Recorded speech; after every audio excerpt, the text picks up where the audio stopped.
Good morning.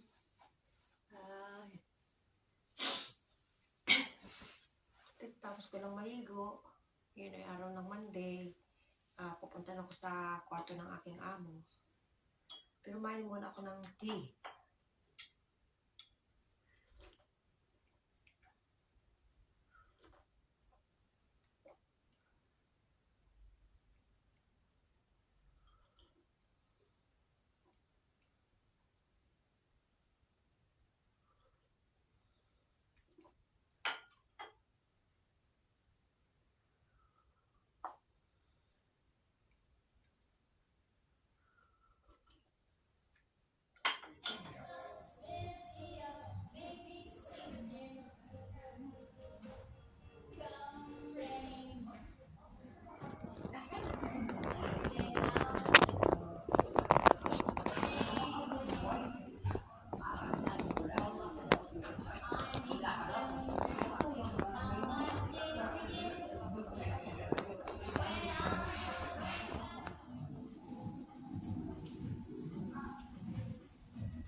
Ito, sa bulo namumulaklak.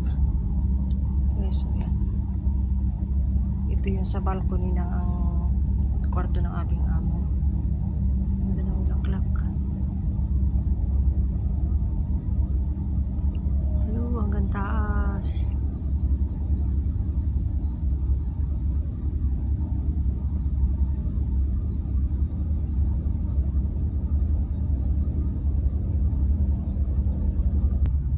Ganda niya. Wala siya plastic, oh. Ang ganda ng pagkabulaklak niya. Ako ko nung kaya balang halaman. Dito na sa parang sa pagita, pero hindi naman.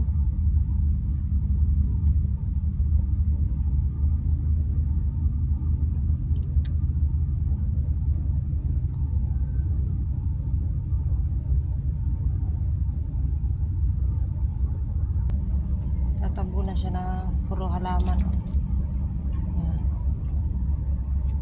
Dito sa harapan dito sa tabing harapan ng kanila sa may balcony. Yan guys, ganda ng halaman niya.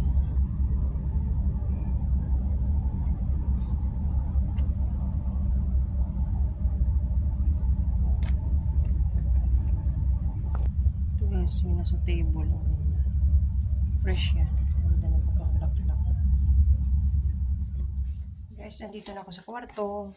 Alas 10 na dito na alas 10:30 ng gabi. Tapos na ako sa kwarto ng amo ko, kaya ay pumasok na sa kwarto namin. Ito nga pala yung aking pagkain ngayon. Oh, ito. Ito ang in-order sa aking pagkain. Mga pagkarating ko na hindi pa ako nakakain ng kanin, ngayon pala ang yan ang in-order niya. Kanin at saka manok na iniyaw. Ang dami nga ni, maubos ko ba ito? Ang dami.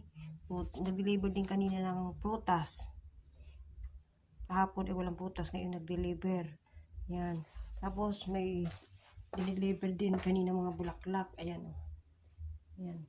Mayroon din sa kwarto ng amo ko, lahat ng kwarto diniliberan siguro ng bulaklak, kaya yung kwarto ko nilagay na rin ng bulaklak. Itong bulaklak na isa ito, doon pa ito, fresh na fresh siya, ang bango. Yan. Yan, ito guys. Yan. Kakain muna ako guys. ko.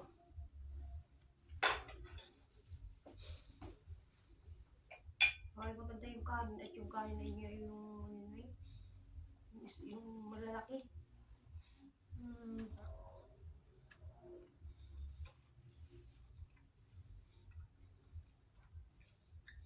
Yun ang kinaya ng pangyan. Ang lips mo.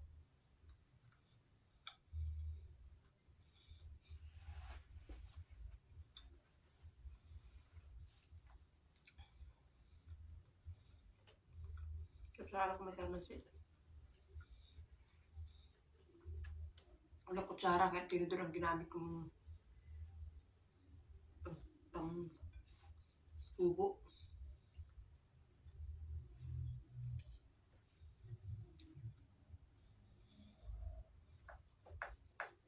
Bukas naman ang schedule nila, pupunta kami ng bazaar. Ang layo doon. Para sa ating baklaran ba? Napuntahan na kasi namin yung dati, nung nagpunta kami dati nung dito noong October.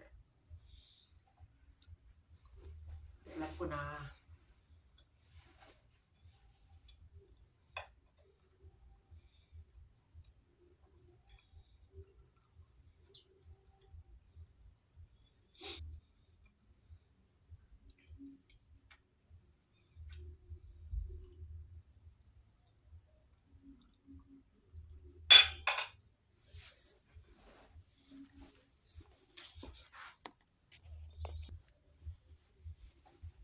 Kakain mo ito kang fruits.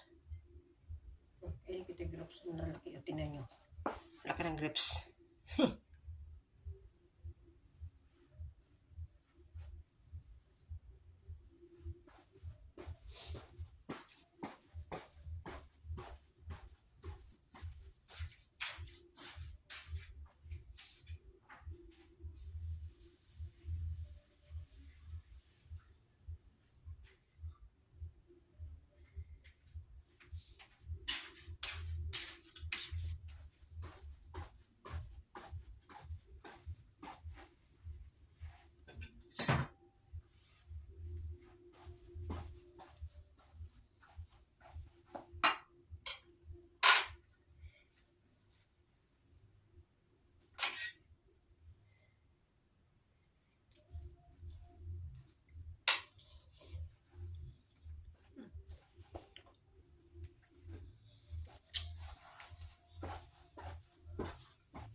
Nakin mo kami traw.